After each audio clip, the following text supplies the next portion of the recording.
Okay, the third thing, and I missed this, so we're jumping back instead of going ahead to metaphase.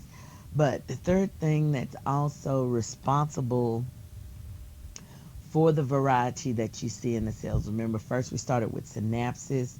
Synapses was followed by crossing over. And following those two events, we also have, or in the midst of all that, we also have to take in independent assortment. Because when they line up or start to line up in the center of the cell, we don't know how or how they're going to be dragged to line up in the center. So we know that we could have multiple scenarios. Okay, so remember, it's like saying, remember, we have 46 chromosomes, so that's 2 to the 23rd. Oh, that's not a 2. 2 to the 23rd power of genes, okay, chromosomes, okay. But what we're gonna look at is only two. So let's just say if the two chromosomes, here's the paternal chromosome. Let's say one in paternal chromosome number 25. Here's a maternal chromosome number 1 and 25. Okay, whatever. They're lined up, and then it says when we pull these apart. So here's one scenario. So the blues go this way, so then you end up with that. And notice that we're not even showing any of the crossing over or any of that exchange stuff. So then here's another scenario. But look, they line up, okay?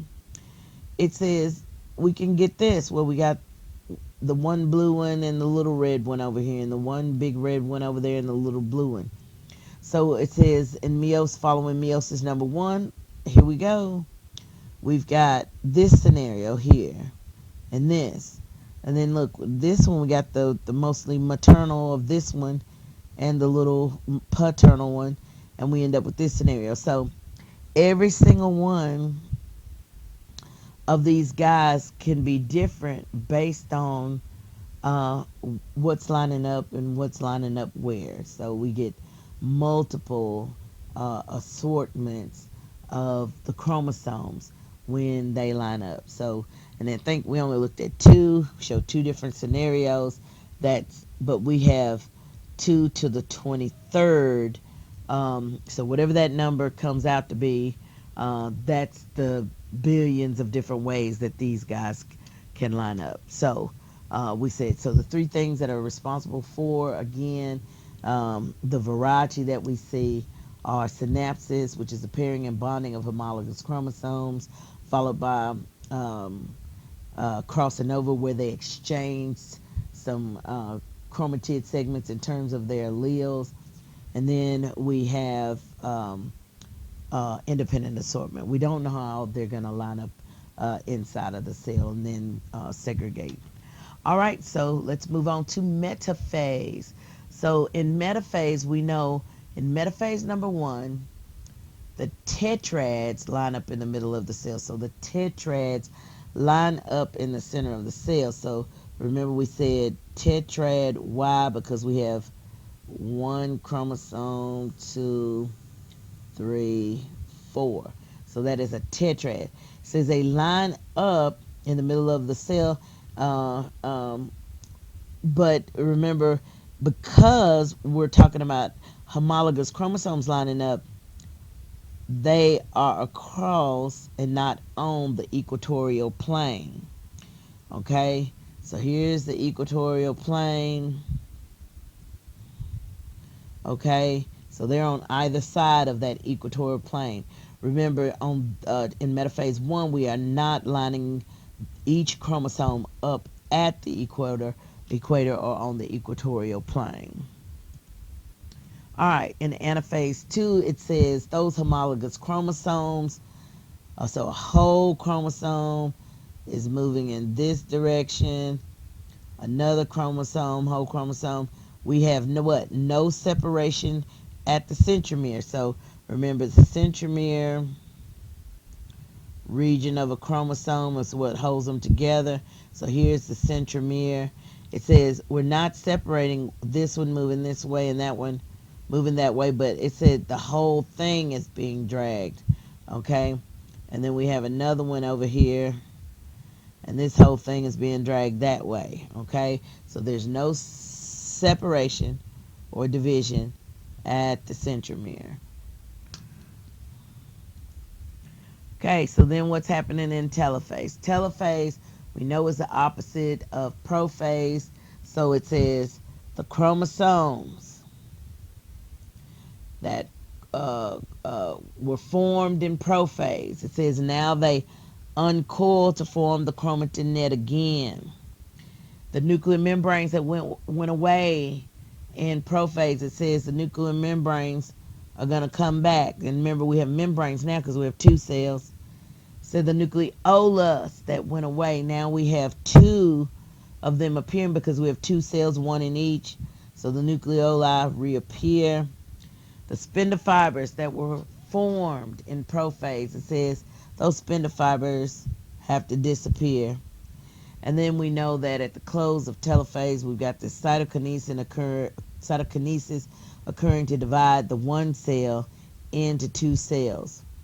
One of the things that we want to note is that telophase is the only phase that is always the same, whether we're talking about mitosis or meiosis. Telophase is always the same, no matter whether we're talking about mitosis or meiosis. All right, occurring between the divisions is a event that's similar to interphase. It's called interkinesis.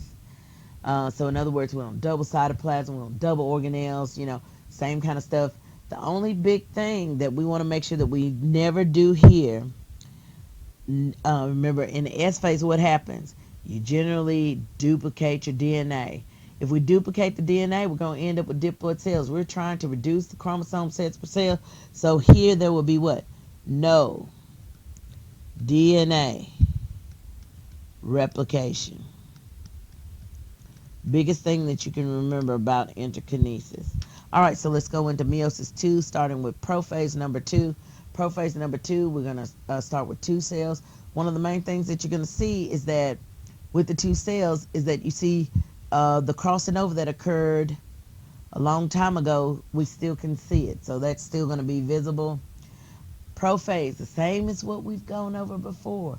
Now, meiosis 2 is just like mitosis, basically, okay, except for the fact that we're going to see this crossing over stuff. But the same stuff. Prophase 2, same as mitosis. So we know what? The nuclear membranes are going to disappear. We know that the nucleolus is going to go away. We know the spindle fibers are going to form at centrioles, divide, move to the opposite poles of the cell. The chromatin net is going to form who? Chromosomes. Step in prophase number 1, we don't have to do synapses again. We don't have to do crossing over again. It's already been done. Okay? So then let's move on to metaphase 2. You should already be able to tell me who's going to line up in the center of the cell. Who's lining up in the center of the cell? Okay? We know that the chromosomes line up in the center of the cell. So if we've got a cell, remember in that last one we said, here's our equatorial plane. It says, well, the chromosomes are going to line up. Let me see if I can find me a different pen color. So the chromosomes are going to line up in the center of the cell. So let's put a little crossing over information on there. Okay, let's go back and get the other color. And we'll put a little. But instead of chromosomes are lined up in the center cell, and I probably just made up some stuff, but anyway, but we do know that these chromosomes are lined up in the center cell. They are actually on the equatorial plane. Okay, so let's move on to anaphase 2. In anaphase 2, we know that, and I'm going to draw it up here. In anaphase 2, it says we are separating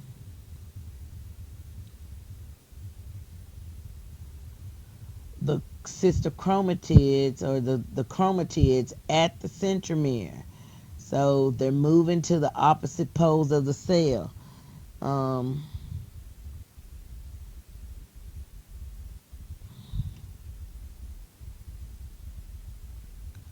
oops.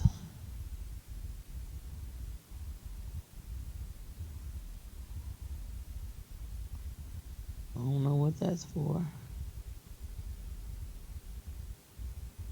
Okay, so there, it's my spindle fibers. All right, so we've got these guys moving to the opposite poles of the cell. Then in telophase 2, it says my cell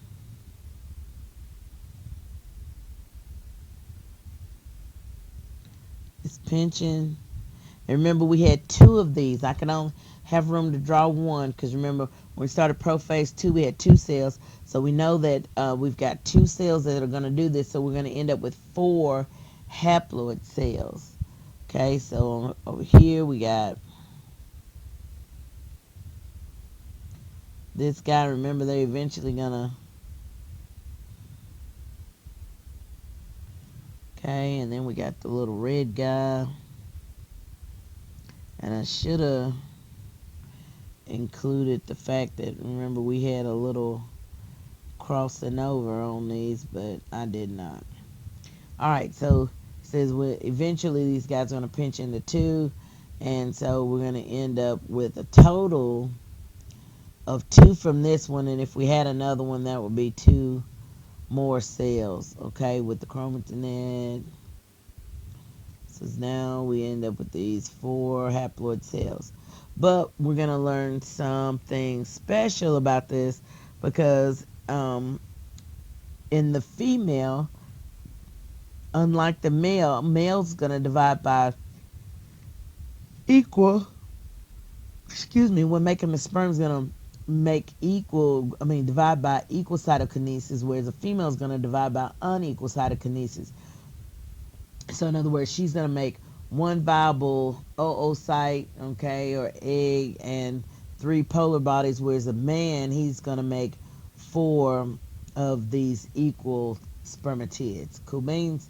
So it said the haploid cells can now function as gametes.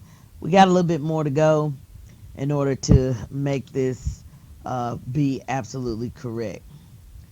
That is the end of this presentation. I'll see you on the next one. So we'll begin the next one, chapter 36, with gametogenesis.